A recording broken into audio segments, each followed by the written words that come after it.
The axillary artery. The axillary artery is the continuation of the subclavian artery and continues further as the brachial artery. So it starts as the subclavian artery, continues as axillary, axillary further continues as the brachial artery.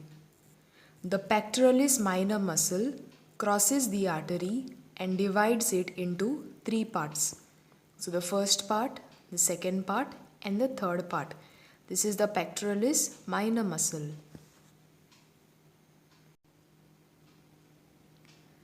Relations of the axillary artery. Anteriorly, we have the skin, superficial fascia, deep fascia, and the pectoral muscles. Posteriorly, the external intercostal muscles and the subscapular muscles. Medially, the axillary vein, and laterally, the brachial plexus. The axillary artery gives rise to 6 branches.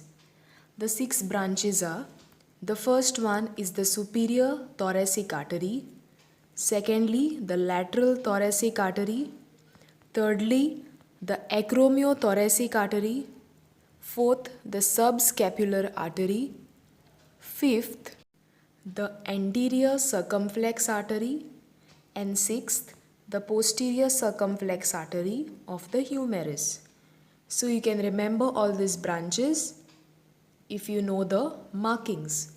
So on top, superiorly, superior thoracic artery, lateral aspect, lateral thoracic artery, near the acromion process, acromiothoracic artery, the subscapular region, subscapular artery, anterior and the posterior circumflex artery of the humerus.